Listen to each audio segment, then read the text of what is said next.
जय हिंद friends, welcome back to my YouTube channel Bhimnath tutorial. Discuss करने वाले आज हेमरॉइड, जिसको हिंदी में कहते हैं बवासीर, जो गांव में कहते हैं बवासीर हुआ है। ठीक है, तो इस कंडीशंस को डीपली डिस्कस करेंगे एंड आप राइट डाउन कर सकते हैं शॉर्ट नोट्स को। तो लेट्स स्टार्ट द वीडियो। ये वीडियो बहुत हेल्पफुल रहेगा, आप लास्ट तक जरूर देखिएगा इसे। ठीक है, इंट्रोडक्शन से स्टार्ट करते हैं। ठीक है, तो haemorrhoid also known as the piles, haemorrhoid को पाइल्स भी बोलते हैं। Okay, are the shallow vein in the anus and the lower rectum। जो हमारा जो लोअर रेक्टम, हमने एनाटॉमी एंड फिजियोलॉजी पढ़ा होगा, जो लास्ट जीआई सिस्टम का ट्रैक होता है उसे रेक्टम कहते हैं। ठीक है, तो जो रेक्टम जहाँ से एग्जिस्ट आउट होता है, जहाँ से दोनों एक्सपेंचर प्रेजेंट होते हैं। ओके, दोनों एक्सपेंचर प्रेजेंट होते हैं, जो मल होता है, बोल सकते हैं स्टूल होता है, उसको पास करने के लिए, वो स्टॉप करने के लिए। ठीक है, तो ये क्या होता है कि यहाँ पर जो वेन होती है, वहाँ की जो वेन होती है वो स्वेलो हो जाती है, मतलब स्वेलिंग हो जाती है, मोटी हो जाती है वेन वहाँ की। ठीक है, एनस की वेन जो होती है कि लोअर रेक्टम, ठीक है, यहाँ पे एनस प्रेजेंट है तो उसका लोअर रेक्टम जो प्रेजेंट होता है, जैसे यहाँ पे प्रेजेंट है हमारे डायग्राम में प्रस्तुत हो रहा है। ठीक है, तो लोअर रेक्टम का जो वेन होता है वो क्या होता है कि सैलो हो जाती है। That can be causes bye very symptoms, जो होते हैं कि इसमें हम डिस्कस करेंगे सारे जो मेन सिम्टम्स साइन होंगे, डायग्नोसिस वगैरह होंगे, मेन को हम डिस्कस करेंगे। ओके, तो इसमें साइन सिम्टम्स में क्या दिखते हैं, तो पेन, वहाँ पे पेन होता है जब स्टूल पास करने जाते हैं पेशेंट जो होता है, तो वहाँ पे क्या होता है कि पेन अराइज होता है, ब्लीडिंग भी हो सकती है वहाँ से। ठीक है, ये क्या होता है कि ऊनुमा हो जाता है, वेन जो सैलो होके ऐसे जैसे अंगूर के गुच्छे टाइप का हो जाता है। ओके, गुच्छा नहीं, अंगूर के टाइप का हो जाता है। ओके, तो यहाँ से क्या होता है कि जब टॉयलेट पास करते हैं, ठीक है, तो कॉन्स्टिपेशन से डिहाइड्रेशन हमारी बॉडी हो जाती है ऑलरेडी, कॉन्स्टिपेशन होगा, वहाँ पे दरेज होगा। ठीक है, दरेज बोल सकते हैं कि यहाँ पे फ्रिक्शन होगा, जिसके वजह से ब्लीडिंग भी स्टार्ट हो जाती है यहाँ पे। इस ये कंडीशन में ये साइन सिम्टम्स देखने को मिलते हैं। ठीक है, इंटरनल रेक्टम में प्रेजेंट होता है ये डिजीज कंडीशन। ठीक है, तो क्या होता है कि एक बार फिर से हम डिस्कस कर ले रहे हैं कि हम हेमरॉइड होता क्या है। हेमरॉइड वो होता है जो रेक्टम है, रेक्टम का लोअर पार्ट है। ठीक है, तो क्या हो रहा है कि वहाँ पे उसका उस मसल्स में जो रेक्टम का लेयर होता है कि दीवार होती है, वहाँ की जो वेन होती है, वेन सैलो होकर मोटी हो जाती है अंगूर के टाइप की, उसे ही कहते हैं हेमरॉइड, हेमरॉइड हो जाना। और ये किसकी वजह से होता है, तब जो कॉन्स्टिपेशन पेशेंट होती है, ज़्यादा वेटिंग वगैरह कर ली है, जिसकी वजह से वहाँ पे प्रेशर पड़ने की वजह से ये क्या होता है कि ये मोटी हो जाती है, स्वेलो हो जाती है वहाँ की वेन, और फिर से प्रेशर पड़ने पे ब्लीडिंग वगैरह स्टार्ट हो जाती है। इसी को कहते हैं हेमरॉइड। ओके, नेक्स्ट देख लेते हैं हम।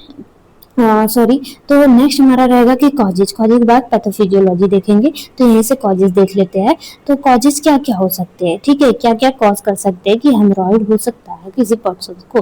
तो इंक्रीज द प्रेशर्स, अगर टॉयलेट करने जा रहे हैं, स्टूल पास करने जा रहे हैं, तो आपकी बॉडी में डिहाइड्रेशन है, फ्लूइड की कमी है, जिसकी वजह से कॉन्स्टिपेशन, या बोल सकते हैं कि टॉयलेट करने में प्रेशर लगाना पड़ रहा है, बहुत अधिकतर प्रेशर लगाना पड़ रहा है, जिसकी वजह से जो दीवारें होती है, रेक्टल की इंडस्ट्रियल दीवारें जो होती है, वो फ्रिक्शंस कर जाती है। फ्रिक्शन करने की वजह से वहाँ पे इन्फ्लेमेशन वगैरह हो जाती है, स्वेलिंग वगैरह हो जाती है, वहाँ की जो नसें होती है उसमें फ्रिक्शंस हो जाती है वेनस पे, तो उसकी वजह से हेमरॉइड कॉज करता है। ठीक है, हेमरॉइड निकल आती है। ठीक है, लो फाइबर डाइट, अगर हम फाइबर डाइट नहीं ले रहे हैं, जैसे कि लचीली फाइबर डाइट नहीं ले रहे हैं, बहुत फैटी फूड ले रहे हैं, ठीक है, जिससे की वजह से कॉन्स्टिपेशन कॉज करेगा, बॉडी में फ्लूइड्स वगैरह नहीं प्रेजेंट रहेंगे। ठीक, जिसके वजह से कॉन्स्टिपेशन कॉज करेगा, इसके वजह से भी हो सकते हैं। ओके, और अदर फैक्टर्स में जैसे जेनेटिक भी हो सकते हैं, ओबेसिटीज वगैरह हो गए, मोटापापन हो गया, उसके वजह से भी कॉज कर सकते हैं। ठीक है, तो नेक्स्ट देख लेते हैं हम पैथोफिजियोलॉजी कैसे होता कैसे है। तो लो फाइबर डाइट, अगर due to aetiology, everything aetiology, हमने 3 इटियोलॉजी बताया।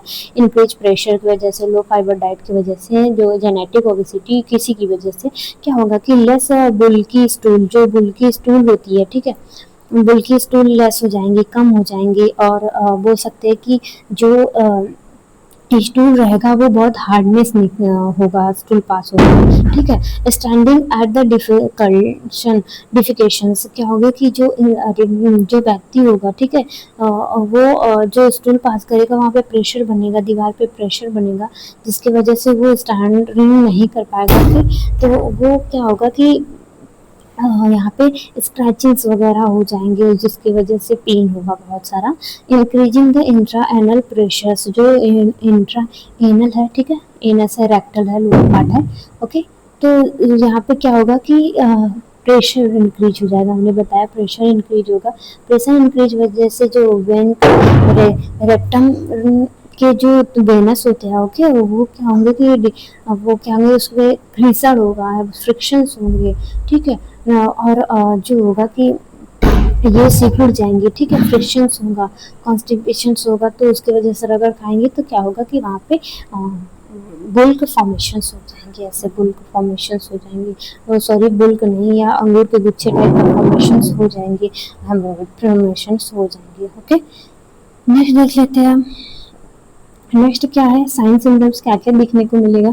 हम साइन सिम्टम्स यही देख लेते हैं, तो हमारा साइन सिम्टम्स क्या क्या देखने को मिलेगा।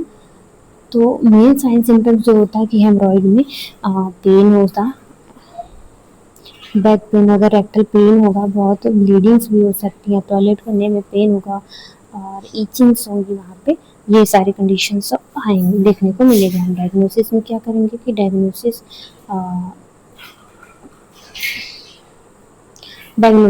क्या क्या जांच करेंगे कि हेमरॉइड है पेशेंट को, तो विजुअल इंस्पेक्शंस, हम विजुअली इंस्पेक्शंस करेंगे, पल्पेट करके, इंस्पेक्शंस करके, सब विजुअली हम उसको फिजिकल एग्जामिनेशंस करेंगे। एनालिस्कोपी करेंगे, दूसरा है एनालिस्कोपी, आप राइट डाउन करते चलिए। एनो एनोस्कोपी, ओके। एनोस्कोपी में क्या करेंगे, एनस के थ्रू क्या होगा कि वो लचीली ट्यूब होती है, जो स्कोपी, उसमें कैमरा लगे होते हैं, लाइट्स लगे होते हैं, जिसके डायरेक्टली इंसर्ट करते हैं वहाँ से एनस से, तो वो विजुअलाइज कराता है हेमरॉइड प्रेजेंट है कि नहीं प्रेजेंट है, ऐसा। इसको सिग्मोइड डोस्कोपी भी बोलते हैं, ठीक है। क्या बोलते हैं, सिग्माइडोस्कोपी, ओके। नेक्स्ट देख लेते हैं हम ट्रीटमेंट क्या क्या कर सकते हैं, ओके। ट्रीटमेंट में फर्स्ट वन ट्रीटमेंट हमारा यही रहेगा, अगर हेमरॉइड है, क्रोनिक कंडीशंस है हेमरॉइड का, हेमरॉइड है, क्रोनिक कंडीशंस, ओके, ऐसे हेमरॉइड निकल गए हैं, ठीक है, तो ये क्या होगा कि रबर बैंड लिगेशन, ये क्या होता है कि मोस्ट इम्पॉर्टेंट ट्रीटमेंट होता है। इससे क्या करते हैं कि जो रबर की बैंड होती है उसको मशीन के थ्रू यहाँ पे क्या होता है कि हेमरॉइड्स को जो बबल बाउंस बने होते हैं उसको बांध दिया जाता है, कुछ दिनों में ये कट के निकल जाते हैं, ठीक है, ये कंडीशंस में ऐसा होता है, ठीक है। और नेक्स्ट देख लेंगे कि टॉपिकल ऑइंटमेंट, अगर क्रीम वगैरह है तो उसको जो रेक्टल के एरियाज होंगे वहाँ पे अप्लाइड की जाती है, जहाँ पे एम्ब्रॉयड थोड़ा सा इंसर्ट करा जाता है वहाँ पे। फिर नेक्स्ट देख लेते हैं कि हम जो फाइबर डाइस वगैरह पेशेंट को हम प्रोवाइड करेंगे। एंड सर्जिकल मैनेजमेंट में हम क्या क्या करेंगे, ये मेन मैनेजमेंट होता है कि हमें फालतू का मैनेजमेंट नहीं इंटर करने हैं, ठीक है। तो सारे जो होते हैं कि मेन मैनेजमेंट जो होता है कि जो इसमें यूज होते हैं, डायरेक्टली यूज होते हैं, ये मैनेजमेंट रहता है। इसमें बहुत सारे मैनेजमेंट लिख सकते हैं, पेन मैनेजमेंट, एनाल्जेसिस देंगे, अगर सर्जरीज वगैरह हुई, इन्फ्लेमेटरी ड्रग देंगे, तो ये सब मैनेजमेंट आते हैं। सर्जिकल मैनेजमेंट में क्या करेंगे कि ये इसको रिमूव कर देंगे, कट करके, क्या होता है कि ये हेमरोडक्टमी कर देंगे, जो हेमर्स वगैरह हैं सारे को कट करके निकाल दिया जाता है इस कंडीशंस में, और ट्रीट किया जाता है ऐसे, और मेडिकेशंस प्रोवाइड की जाती है सर्जरी के बाद भी, ओके। पेन मैनेजमेंट करना और इन्फ्लेमेशन, इन्फेक्शंस ना हो, ये डाइट मैनेजमेंट करना। Thank you class, thank you very much. Next topic देखेंगे, इंटरेस्टिंग होगा नेक्स्ट वीडियो में। Thank you very much.